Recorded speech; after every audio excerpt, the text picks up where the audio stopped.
देखिए, अगर शेयर को जुआ मानते हैं तो गलत अवधारणा। शेयर जुआ नहीं है, शेयर एक व्यापार है, वो एक प्रकार का इन्वेस्टमेंट है।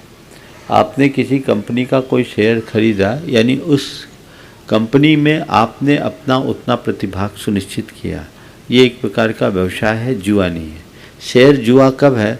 जब फ्यूचर आप करते हैं, फ्यूचर फाटका आप करते हैं तो जुआ है, डिलीवरी में जुआ नहीं है। लेकिन हमें देखना चाहिए कि किस कंपनी का शेयर ले रहे हैं, उस कंपनी का उत्पाद क्या है, वो कंपनी करती क्या है, उसका कोई प्रोडक्ट हिंसक तो नहीं है। इन बातों का हमें ध्यान रख करके ही शेयर में अपना पैसा निवेश करना चाहिए। और शेयर के संदर्भ में कंपनी आपको शेयर देती है, आप लेते हैं, कोई ज़रूरी नहीं आप उसे बेचें, बशर्ते आप सही कंपनी में काम कर रहे हैं। पर 2-3 सुझाव शेयर के संदर्भ में आप सबसे दूंगा कि बहुत दिन बाद आज शेयर का फिर से सवाल आया। शेयर का व्यापार मत कर रहा हूँ, क्योंकि मैं देखता हूँ कि शेयर बाज़ार का काम कैसा है। एक पंक्ति में मैं उसकी समीक्षा करता हूँ। जिस कारोबार में माल खरीदने के बाद दाम घटे और बेचने के बाद बढ़ जाए, उसका नाम शेयर बाजार। जो खरीदने में भी रुला है और बेचने में भी रुला है, उसका नाम शेयर बाजार है। इसलिए बहुत सोच समझ करके काम करना चाहिए।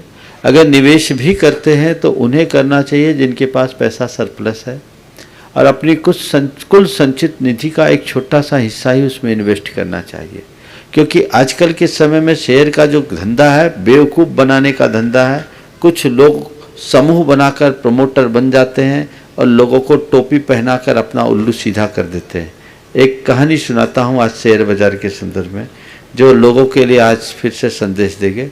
मुझे लगता है 2 साल बाद आज शेयर बाज़ार की फिर से चर्चा आ रही है। यद्यपि मुझसे जुड़े हुए बहुत सारे लोग हैं जो शेयर बाज़ार का काम करते हैं, सब लोग ऐसा नहीं है, लेकिन फिर भी जो व्यवस्थाएं, एक शेयर बाज़ार से संबद्ध व्यक्ति ने एक किस्सा मुझे सुनाया था, वो मैं आज आप लोगों को सुना रहा हूँ। एक गाँव में बंदरों का बड़ा आतंक था, लोग बड़े परेशान थे। वहाँ एक सेठ पहुँचा और सेठ ने कहा हमें बंदर चाहिए और 100-100 रुपये में हम बंदर खरीदेंगे। गांव के लोगों ने सोचा कि चलो बंदरों से मुक्ति और 100 रुपये का फायदा। सारे गांव भर के लोग मिल जुट गए, बंदरों को पकड़ा और जैसे तैसे पकड़ करके 200 बंदर इकट्ठे कर पाए। सेठ ने 200 बंदरों को 100-100 रुपये दे करके पेमेंट दिया, ले लिया, अपना एक आदमी बिठाया, बंदरों को वहीं रखा, वो आदमी वहीं देखभाल कर रहा था। सेठ ने खबर किया मुझे और बंदर चाहिए, तो बोले अब हम 150 देंगे। 25-30 बंदर और मिल गए, वो ले आए। सेठ ने कहा मुझे और बंदर चाहिए, अब मैं 200 रुपये में बंदर खरीदूंगा। लोगों ने देखा, इधर उधर खुच के 10-5 बंदर और पकड़ ले आए। फिर बोला भैया सेठ ने कहा हम 300 में बंदर खरीदेंगे। अब कहीं बंदर ही नहीं। तो उसके मुनीम ने कहा देख बंदर को कौन पहचानता है, ये हमारे बंदर हैं, 150 में ले लो, 300 में बेच देना। 150 में ले लो, 300 में बेच देना। अब लोगों को प्रस्ताव समझ में आ गया, जितने बंदर थे सबने 150 में खरीद लिए। वो आदमी कहाँ गया, आज तक लौट के नहीं आया।